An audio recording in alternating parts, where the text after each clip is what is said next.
అల్లూరి సీతారామరాజు అంతర్జాతీయ విమానాశ్రయ యొక్క ప్రారంభోత్సవ వేడుకల్ని రాష్ట్ర ప్రజలందరూ చూశారు, ఆనందించారు. కాకపోతే దీన్ని జీర్ణించుకోలేనటువంటి కమ్యూనిస్ట్ పార్టీ నేత రామకృష్ణ గారు నేను మాట్లాడుతూ ఇంత ప్రారంభోత్సవానికి అంత ఖర్చు అవసరమా, అలాగే మోడీ గారిని పొగుడుతున్నారు, పవన్ కళ్యాణ్ గారు, చంద్రబాబు నాయుడు గారు, అసలు మీకు సిగ్గుందా అని అడుగుతున్నారు. నేను వారిని అడుగుతున్నాను, మీరు ఇండి కూటమిలోనే ఉన్నారు కదా. అయితే కాంగ్రెస్ పార్టీ రాహుల్ గాంధీ మొన్న కేరళలో ఏప్రిల్ మే మాసంలో కేరళ ఎన్నికలకు వచ్చి ఎన్నికల్లో ఏ రకంగా ప్రచారం చేశారని మీ మీద ఈ కమ్యూనిస్ట్ పార్టీలు భారతీయ జనతా పార్టీ బీటీమని, నరేంద్ర మోడీ గారి తొత్తులని, విజయన్ గారు నరేంద్ర మోడీ గారు చెబుతుంటే ఆడుతున్నారని ఇటువంటి ప్రచారం చేశారు కదా. మరి ఆ ప్రచారం చేసినప్పుడు మీరు ఏ సిగ్గు ఎగ్గు లేకుండా ఈ రోజు వరకు కూడా ఇండి కూటమిలో ఏ రకంగా ఉంటున్నారండి? మీకేమాత్రం మీకు మీ నాయకులకి సిగ్గుసిర ఉందా? అంత ఆరోపణలు చేసినప్పుడు మీరు కూటమి నుంచి బయటకు రావాలి కదా. ఈరోజు కూడా మీరు కాంగ్రెస్ పార్టీని చెప్పే చేస్తున్నారు కదా.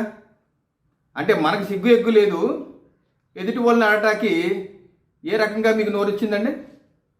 రాష్ట్రానికి మంచి జరుగుతుంటే, ఉత్తరాంధ్రకి మంచి జరుగుతుంటే పొగట్టాకి నోరు రావట్లేదు. ఈరోజు కమ్యూనిస్ట్ పార్టీ నేతల యొక్క వ్యవహారం కారణంగా దేశం కమ్యూనిస్ట్ ముక్త భారత్ అయిపోయింది. చైనా తొత్తులుగా ఉంటూ మీరు ఈ దేశాన్ని ఏ రకంగా అభివృద్ధి చెందనివ్వకుండా, పరిశ్రమలు రానివ్వకుండా, ఎర్ర జెండాల పేరు మీద పరిశ్రమలు ఏ రకంగా అడ్డుకుంటున్నారో అన్నది మన్మోహన్ సింగ్ గారు కూడా ప్రధానమంత్రిగా ఉన్నప్పుడు చెప్పారు.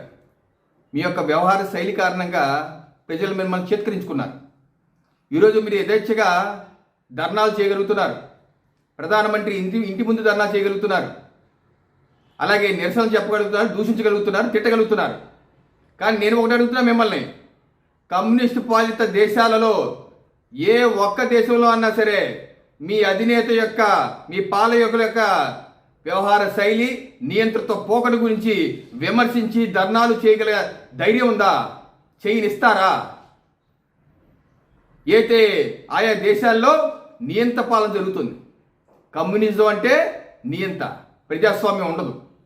సో అటువంటి మీరు చైనాకి అడుగులు మడుగులు వస్తే, మీరు అక్కడ వర్షం పడితే ఇక్కడ గొడుగు పట్టుకుని కూర్చునే మీరు, చైనా మన మీద 1962లో యుద్ధానికి వస్తే చైనాకి వత్తాసు పలిగినటువంటి మీరు భారతీయ జనతా పార్టీని, తెలుగుదేశం పార్టీని, జనసేనని విమర్శించడానికి నైతిక హక్కు లేదని చెప్పి తెలియజేస్తారు.